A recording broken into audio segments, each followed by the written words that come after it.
ಈಗ 344ನೇ ಕಥೆಯನ್ನು ಕೇಳೋಣ. ವಸಿಷ್ಠರ ಮಹಿಮೆಗಳನ್ನು ಕೇಳಲಿಕ್ಕಿದ್ದೇವೆ. ವಸಿಷ್ಠರು ಬ್ರಹ್ಮದೇವರ ಮಗ. ಸೂರ್ಯವಂಶದ ಹಾಗೂ ಚಂದ್ರವಂಶದ ರಾಜರಿಗೆ ಅವರು ಪೌರೋಹಿತ್ಯವನ್ನು ಮಾಡ್ತಾ ಇದ್ದಾರೆ. ದೇವತೆಗಳಿಗೂ ಅವರೇ ಪುರೋಹಿತರಾಗಿದ್ದಾರೆ. ಬ್ರಹ್ಮರ್ಷಿಗಳು ಅವರು. ವೈವಸ್ವತ ಮನು ಒಮ್ಮೆ ಯಜ್ಞವನ್ನು ಮಾಡ್ತಿದ್ದ. ಅವನ ಉದ್ದೇಶ ಒಂದು ಗಂಡು ಮಗು ಹುಟ್ಟಬೇಕು ಅಂತ. ಆದರೆ ಪೂರ್ಣಾಹುತಿ ಕೊಡುವಾಗ ಅವರ ಹೆಂಡತಿ ಬಂದು ತನಗೆ ಹೆಣ್ಣು ಮಗು ಅಂತ ಆಸೆ ಬೇಕು ಅಂತ ಆಸೆ, ತನಗೆ ಹೆಣ್ಣು ಮಗು ಹುಟ್ಟುವಂತೆ ಅನುಗ್ರಹ ಮಾಡಬೇಕು ಅಂತ ಕೇಳಿಕೊಂಡು, ಹಾಗೆ ಆಗಲಿ ಅಂತ ಪುರೋಹಿತರು ಹೆಣ್ಣು ಮಗು ಆಗಲಿ ಅಂತ ಮಂತ್ರ ಹೇಳಿದ್ದಾರೆ. ಯಜ್ಞ ವೇದಿಕೆಯಿಂದಲೇ ಹೆಣ್ಣು ಮಗಳು ಮೇಲೆ ಬರ್ತಿದ್ದಾಳೆ. ಆಗ ರಾಜ ಹೇಳಿದ, ಸ್ವಾಮಿ ನನಗೆ ಗಂಡು ಮಗು ಆಗಬೇಕು ಅಂತ ಆಸೆ, ನೀವು ಹೆಣ್ಣು ಮಗು ಆಗುವಂತೆ ಮಾಡಿಬಿಟ್ರಲ್ಲ. ಅದಕ್ಕೆ ಹೇಳಿದ್ರು, ನಿಮ್ಮ ಹೆಂಡತಿ ಹಾಗೆ ಆಸೆ ಪಟ್ಲಪ್ಪ ಹೆಣ್ಣು ಮಗು ಆಗಬೇಕು ಅಂತ. ನನಗೆ ಹೆಣ್ಣು ಮಗು ಬೇಡ ಸ್ವಾಮಿ, ಗಂಡು ಮಗುವೇ ಬೇಕು. ಹಾಗೆ ಆಗಲಿಂದ ವಸಿಷ್ಠರು ತನ್ನ ತಪಸ್ಸಿನ ಪ್ರಭಾವದಿಂದ ಆ ಭಗವಂತನನ್ನು ಒಲಿಸಿಕೊಂಡು ಆ ಹೆಣ್ಣನ್ನು ಗಂಡನ್ನಾಗಿ ಮಾಡಿದ್ರು. ಇಲಾ ಎಂಬ ಹೆಸರಾಗಿತ್ತು ಅವಳದು. ಈಗ ಗಂಡನ್ನಾಗಿ ಪರಿವರ್ತಿಸಿದ್ದಾರೆ, ಪುರುಷನನ್ನಾಗಿ ಪರಿವರ್ತಿಸಿದ್ದಾರೆ. ಸುದ್ಯುಮ್ನ ಎಂಬುದಾಗಿ ಹೆಸರಾಯಿತು ಅವನಿಗೆ, ಸುದ್ಯುಮ್ನಾನ್. ಸುದ್ಯುಮ್ನ ಒಮ್ಮೆ ಮೃಗಪೇಟೆಗೆ ಹೋಗಿದ್ದ. ಅಲ್ಲಿ ಸುಕುಮಾರ ವನ ಅಂತ ಒಂದಿದೆ ವನ. ಆ ಸುಕುಮಾರ ವನಕ್ಕೆ ಪ್ರವೇಶ ಮಾಡಿದ ಕೂಡಲೇ ಎಲ್ಲರೂ ಹೆಂಗಸರಾಗ್ಬಿಟ್ರು.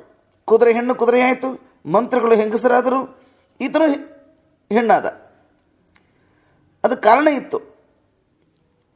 ಅದು ರುದ್ರದೇವರು ವಾಸ ಮಾಡತಕ್ಕಂಥ ಸ್ಥಳ.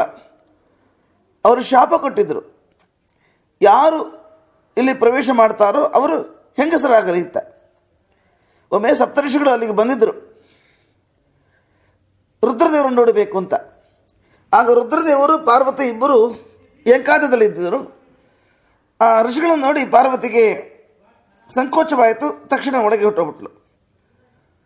ಋಷಿಗಳು ಕೂಡ ಇದು ಸರಿಯಾದ ಸಮಯವಲ್ಲ ಅಂತ ಹೇಳಿ ಅವರು ವಾಪಸ್ ಹೋಗ್ತಾರೆ. ಆಗ ಪಾರ್ವತಿಗೆ ಸಂಕೋಚ ಆಗಬಾರದು, ಅಸಮಾಧಾನ ಆಗಬಾರದು ಎಂಬ ದೃಷ್ಟಿಯಿಂದ ರುದ್ರದೇವರು ಶಾಪ ಕೊಟ್ಟರು. ಇನ್ಮೇಲೆ ಯಾವ ಪುರುಷರು ಇಲ್ಲಿಗೆ ಬರ್ತಾನೋ ಅವನು ಸ್ತ್ರೀ ಆಗಿಬಿಡ್ಲಿ ಅಂತ.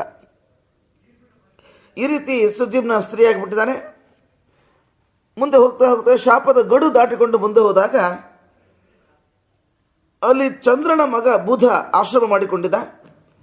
ಆ ಬುಧ ಇಲೆ ಇಬ್ಬರು ಕೂಡ ಪರಸ್ಪರ ನೋಡಿಕೊಂಡು ಪ್ರೀತಿಸಿಕೊಳ್ತಾರೆ, ಮದುವೆ ಮಾಡಿಕೊಂಡ್ರು. ಒಂದು ಮಗು ಬೇರೆ ಹುಟ್ಟಿತು. ಆತ ಕುಲಪುರೋಹಿತರಾದಂಥ ವಸಿಷ್ಠರ ಸ್ಮರಣೆ ಮಾಡ್ತಾನೆ ಸುದ್ಯುಮ್ನ. ವಸಿಷ್ಠರು ಪ್ರತ್ಯಕ್ಷರಾದರು, ಅವನ ಅವಸ್ಥೆ ನೋಡಿದ್ರು. ಸರಿ, ರುದ್ರದೇವರನ್ನು ಕುರಿತು ತಪಸ್ಸು ಮಾಡ್ತಾರೆ. ಆ ರುದ್ರದೇವರು ಪ್ರತ್ಯಕ್ಷರಾದರು.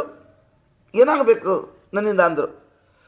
ಸ್ವಾಮಿ, ನಮ್ಮ ಹುಡುಗ ಹುಡುಗಿ ಆಗಿಬಿಟ್ಟ, ಅನುಗ್ರಹ ಮಾಡಬೇಕು.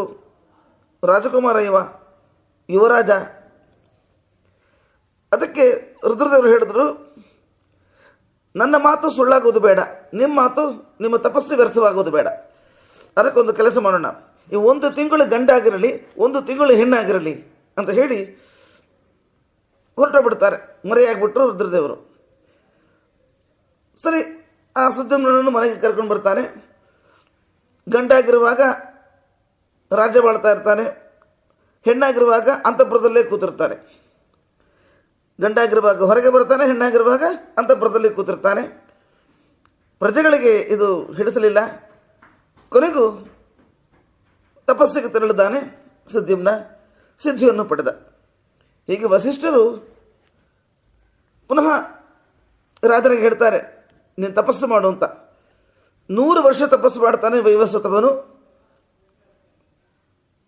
ಇಕ್ಷ್ವಾಕು, ನೃಗ, ಶರ್ಯಾತಿ, ದಿಷ್ಟ, ದೃಷ್ಟ, ಕರುಷಕ, ನಾಭಾಗ, ನಭ, ನರಿಷಂತ, ವೃಷಗ್ರ ಅಂತ 10 ಮಕ್ಕಳು ಹುಡ್ತಾರೆ. ಹೀಗೆ ವಸಿಷ್ಠರು ತನ್ನ ತಪಸ್ಸಿನ ಪ್ರಭಾವದಿಂದ ಆ ವಂಶ ಬೆಳಗುವಂತೆ ಮಾಡಿದರು. ಇಂಥ ವಸಿಷ್ಠರು ಮಹಾಮಹಿಮರು. ಇಲ್ಲಿಗೆ 344ನೇ ಕಥೆ ಮುಕ್ತಾಯವಾಗಿದೆ. ಶ್ರೀ ಕೃಷ್ಣಾರ್ಪಣಮಸ್ತು.